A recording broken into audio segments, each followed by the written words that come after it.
Hello dear students, welcome back to my YouTube channel Gyan Charcha with Yash sir. I hope कि आप सब जो है अपना ध्यान रख रहे होंगे, पूरी तरह से अपना ध्यान रख रहे होंगे और साथ में आपके फैमिली मेंबर्स जो है वो सब भी स्वस्थ होंगे।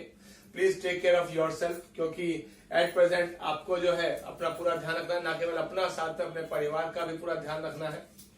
और जैसा कि आपको पता ही है कि हम लगातार अपने वीडियोस डाल रहे हैं और अब जो है हम एक नई सीरीज शुरू करने जा रहे हैं, जिसके अंतर्गत हम बात करेंगे विश्व के अनेक संगठनों की। World bank, IMF, world economic forum, UNO, WHO। अभी रिसेंट में ये सब चीजें हैं काफी चर्चा में रहे, क्योंकि अगर हम बात करें रिसेंट की बात करें तो WHO को जो है अभी वर्ल्ड अमेरिका ने बोला कि उसको फंडिंग बंद कर देगा। तो इन लोगों को जितनी ऑर्गेनाइजेशंस है, वर्ल्ड बैंक है, IMF है, UNO है, इन सबको फंडिंग कहां से मिलती है, किस प्रकार से ये फंडिंग लेते हैं, किस प्रकार से कोई देश इनका मेंबर्स बनते हैं, ये क्या काम करते हैं, इन सब के ऊपर हम डिटेल में डिस्कशंस करेंगे। और सबसे पहले आज हम शुरुआत करेंगे वर्ल्ड बैंक से, क्योंकि जब भी हम इंटरनेशनल ऑर्गेनाइजेशन की बात करते हैं वर्तमान समय में, तो 3-4 संगठन ऐसे हैं जो लगातार चर्चा में रहते हैं। World bank, IMF, G20, UNO, WHO अभी रिसेंट में बहुत चर्चा में रहा, एशियन डेवलपमेंट बैंक, इन सब के ऊपर जो है हम चर्चा करने वाले हैं। और सबसे पहले आज हम चर्चा करेंगे वर्ल्ड बैंक के ऊपर। विश्व बैंक, बहुत कंफ्यूजन है इसको लेकर कि वर्ल्ड बैंक है क्या, किस प्रकार से काम करता है, क्या काम करता है, और इसके बारे में डिटेल में जब हम चर्चा करेंगे तो सबसे पहले हम बात करेंगे कि वर्ल्ड बैंक है क्या, बनाया क्यों गया, कब बनाया गया, हेडक्वार्टर्स कहां पर है, इन सब के ऊपर में अब मैं आपको बताने जाता हूं। अगर हम वर्ल्ड बैंक की बात करें, इसकी शुरुआत जो हुई ये मान सकते हैं, आपको मालूम होगा 1928, 1929, 1928-29 में विश्व में महामंदी का दौर आया, जो अमेरिका से जिसकी शुरुआत हुई, जब जिसको हम नाम देते हैं ग्रेट डिप्रेशन। जब अमेरिका पूरी तरह से ग्रेट डिप्रेशन के अंदर आया और विश्व की अर्थव्यवस्था पूरी तरह से हिलनी शुरू हो गई, और यह माना जाता है कि जब भी अमेरिका की अर्थव्यवस्था में गिरावट आती है, तब विश्व की सभी अर्थव्यवस्थाएं अपने आप ही हिलने लगती हैं। और 1929 के जो ग्रेट डिप्रेशन था, महामंदी का दौर था, ये तो एक ऐसा दौर था जिसने पूरे विश्व की अर्थव्यवस्थाओं को ही बदल दिया। न ये नहीं कहेंगे केवल अर्थव्यवस्था को बदला, बल्कि पूरे अर्थशास्त्र को ही बदल दिया। क्योंकि जब हम पहले बात करते थे मांग और आपूर्ति के सिद्धांत की, वो सिद्धांत ही पूरा का पूरा बदल गया। 1939 तक आते आते स्थिति बहुत ज्यादा खराब हो गई, और उसके बाद जब संभलने का दौर आया 1939 में, तब उस समय सेकेंड वर्ल्ड वॉर स्टार्ट हो गया, जिससे जो रही सही कसर थी वो भी अर्थव्यवस्थाओं की पूरी तरह से चरमरा गई। अब इसको किस प्रकार से सुधारा जाए, इन सबके ऊपर 1944 में 1944 में एक ब्रेटन वुड्स, एक अमेरिका में स्थान है ब्रेटन वुड्स, वहां पर एक सम्मेलन आयोजित किया गया, और उस सम्मेलन के आधार पर विश्व बैंक की स्थापना की गई। अगर हम वर्ल्ड बैंक की बात करें, वर्ल्ड बैंक की स्थापना जो हुई, इस्टेब्लिशमेंट हुई इसकी 27 दिसंबर 1945, 27 दिसंबर 1945 को जो है इसकी स्थापना की गई, जिसका हेडक्वार्टर है वाशिंगटन DC। वाशिंगटन DC में इसका हेडक्वार्टर है, और जिसके टोटल मेंबर्स, अगर हम वर्तमान की बात करें तो इसमें टोटल मेंबर्स है 189 कंट्रीज, और वर्तमान में 179 देश इसके सदस्य हैं और इसके एक होते हैं प्रेसिडेंट, अध्यक्ष,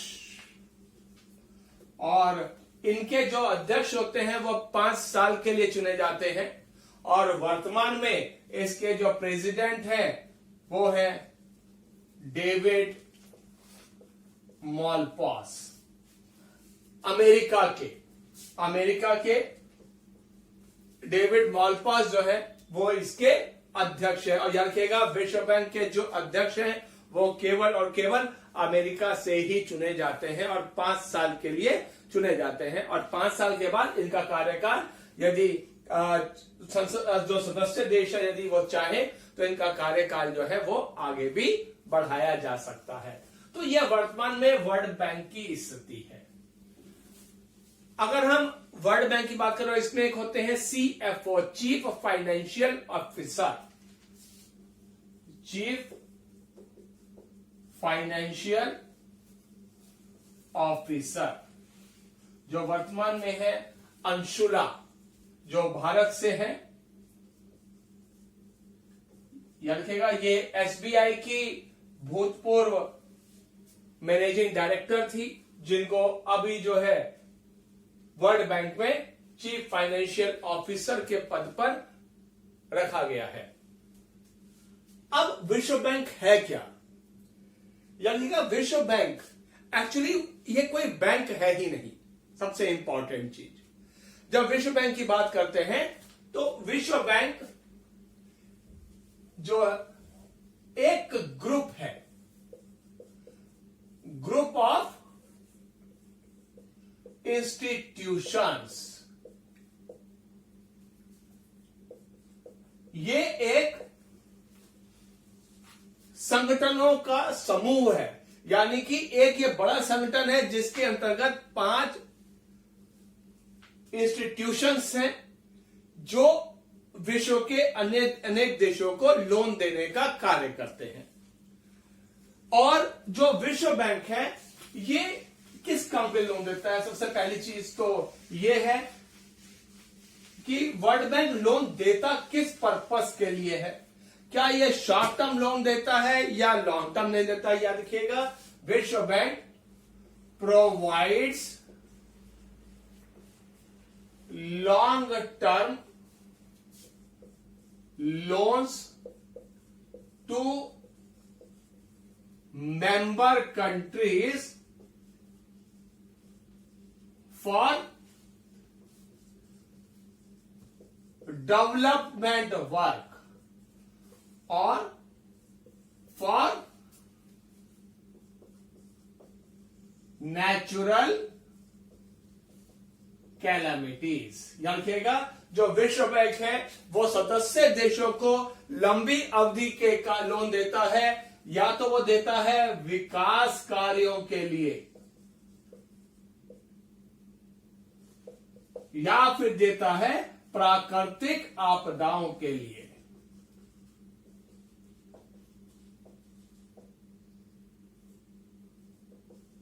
यानी कि यदि किसी देश में कोई प्राकृतिक आपदा आ जाती है, मान लीजिए बाढ़ आ गई, भूकंप आ गया या सूखा पड़ गया, उन सब चीजों के लिए जो विकास के लिए जो लोन देता है that is by World bank.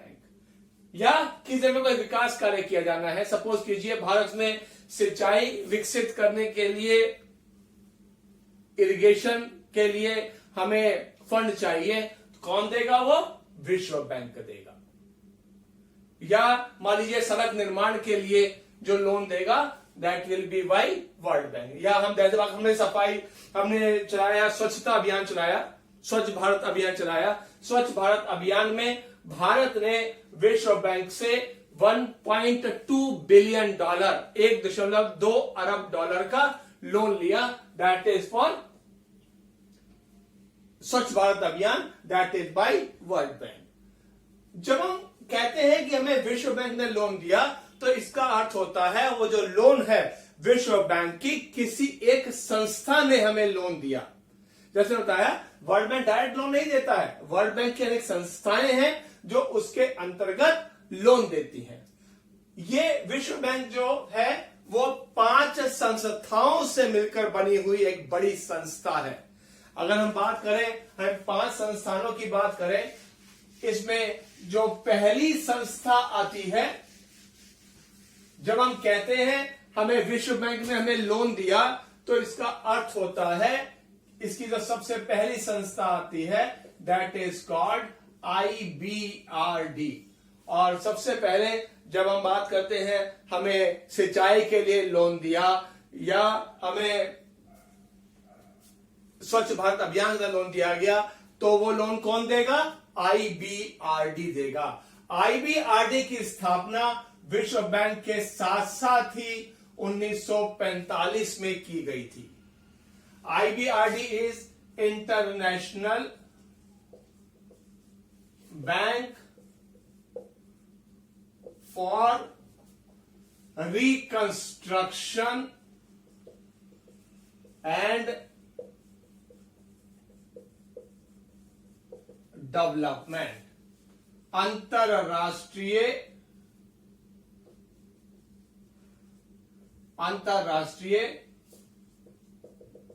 पुनः निर्माण एवं विकास बैंक। अंतरराष्ट्रीय पुनः निर्माण एवं विकास bank IBRD। It provides long term loan for development work. ये विकास कार्यों के लिए लंबी अवधि के ऋण देता है IBRD। दूसरी संस्था जो आती है दैट इज IDA। ये एग्जाम्स में पूछा जाने वाला बहुत कॉमन क्वेश्चन है। IDA, इसकी जो स्थापना हुई 1960 में हुई, यानी कि पहले जब वर्ल्ड बैंक बना 1945 में, उसके साथ साथ ही IBRD की स्थापना बनी। और याद रखिएगा, जो भारत है वो वर्ल्ड बैंक के फाउंडर मेंबर्स में से एक है। और एशिया में सबसे पहला लोन वर्ल्ड बैंक ने या IBRD ने जिस देश को दिया, it was India. IDA, international development association, अंतरराष्ट्रीय विकास संघ। और ये विश्व में सबसे लंबी अवधि के लिए लोन देता है। और ये लोन जो होते हैं वो 50 वर्ष तक के हो सकते हैं। और इसके अंदर खासियत है IDA, इसमें क्वेश्चन पूछा जाता है IDA के अंदर कि IDA क्या है। IDA is known as soft loan window of world bank. और जो IDA है इसे विश्व बैंक की सॉफ्ट लोन विंडो कहा जाता है। सॉफ्ट लोन विंडो का मतलब होता है मुलायम या सरल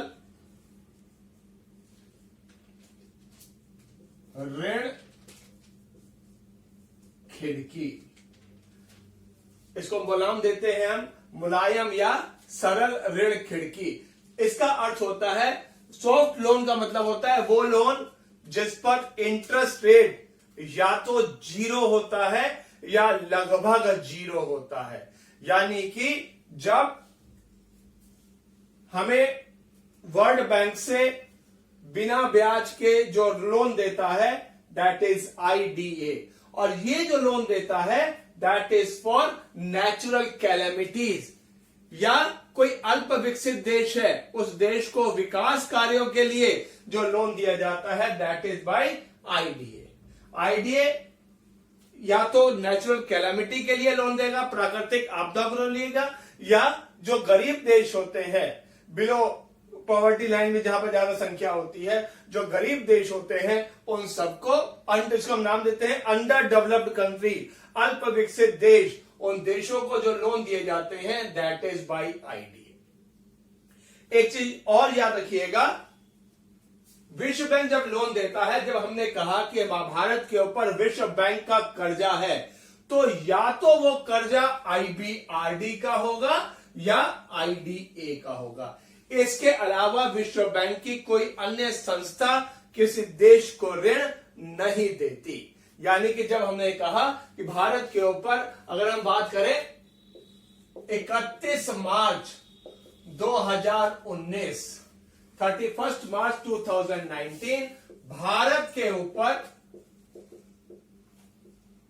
विश्व बैंक का जो कुल कर्जा था it was 103 billion dollar, 103 Arab dollar Bharat के ऊपर विश्व बैंक का कर्जा था 31/3/2019 के अंतर्गत। और इसमें आईबीआरडी ने जो लोन दिया हुआ था इट वाज 54 बिलियन डॉलर, यानी कि भारत के ऊपर 54 अरब डॉलर का जो ऋण था वो आईबीआरडी का था, और आईडीए का जो लोन था it means it was 49 billion dollar. कुल मिलाकर 103 अरब डॉलर का ऋण भारत के ऊपर जो था। और अगर हम बात करें 2017 और 2018 विश्व के वो देश जिन देशों को वर्ल्ड बैंक ने सबसे अधिक ऋण दिए, इट वाज इंडिया। ठीक, इस प्रकार से वर्ल्ड बैंक ये दो संस्थाएं जो देशों को, सदस्य देशों को लोन देने का कार्य करती हैं। वर्ल्ड बैंक की जो तीसरी लेग है, जो तीसरी संस्था आती है दैट इज कॉल्ड आईएफसी। ये आपने, अगर आप इकोनॉमिक पेज पढ़ते हैं न्यूज़पेपर का, तो आपने इसको काफी सुना होगा, चर्चा में रहती हैं। आईएफसी, इसकी जो स्थापना हुई 1956 में स्थापना की गई। आईएफसी ये विश्व बैंक की तीसरी संस्था। IFC is international finance corporation, अंतरराष्ट्रीय वित्त निगम। ये विश्व की अर्थव्यवस्था को सुधारने के लिए काम करता है और औद्योगिक विकास के लिए लोन देता है। और ये जो लोन देता है किसी वित्तीय संस्थान को लोन देता है या किसी इंडस्ट्रीज को लोन देता है। यानी कि इट प्रोवाइड्स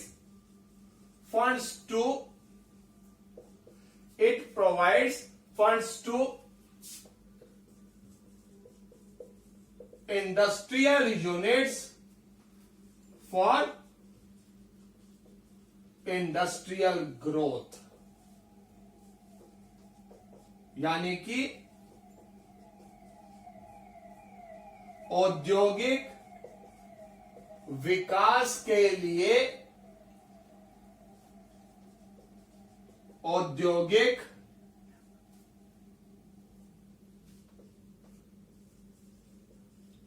इकाइयों को ऋण देता है।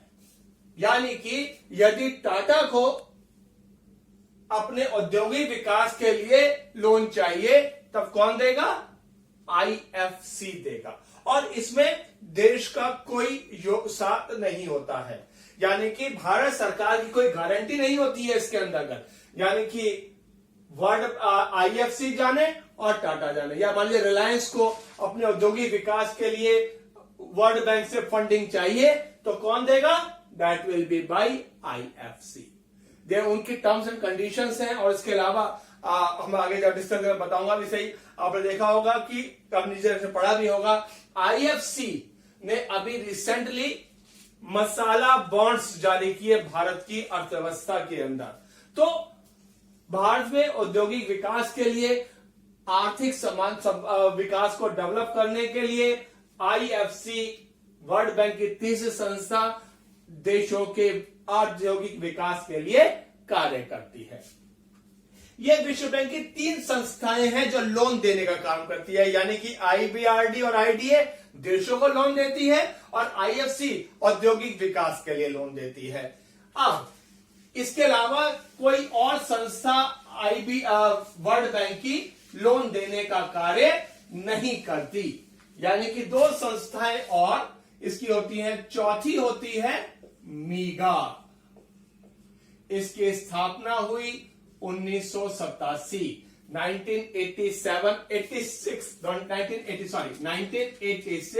1986 में मीगा की स्थापना की गई। और मीगा इसकी फुल फॉर्म एग्जाम में कई बार पूछी भी जाती है, दैट इज क्योंकि तो कंफ्यूजन हो जाता है। Multilateral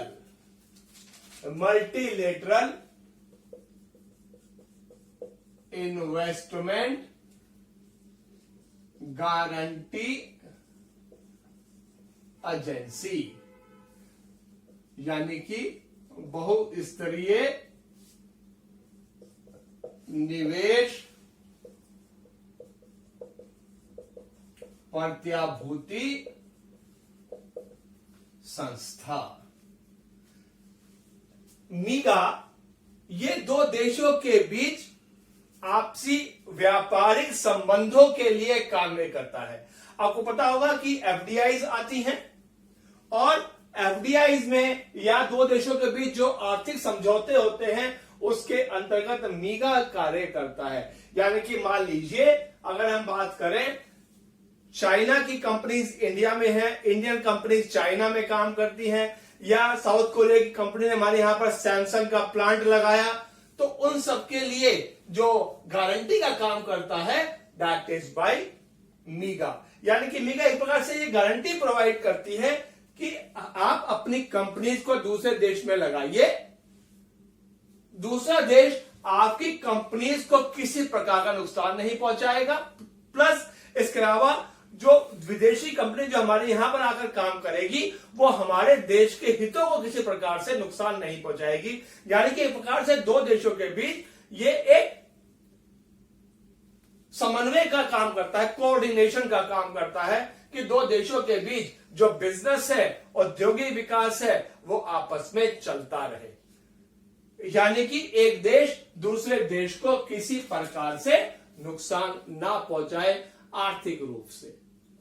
that is the functioning of मीगा। Okay, और 5वीं जो इसकी संस्था आती है दैट इज आईसीएसआईडी। भारत में एग्जाम्स में जनरल ये नहीं पूछी जाती है, लेकिन चूंकि संस्था है 5वीं इसलिए हमें पढ़नी पता होना चाहिए। इसकी जो स्थापना हुई 1966 में इसकी स्थापना हुई, that is international settlement of international centre for settlement of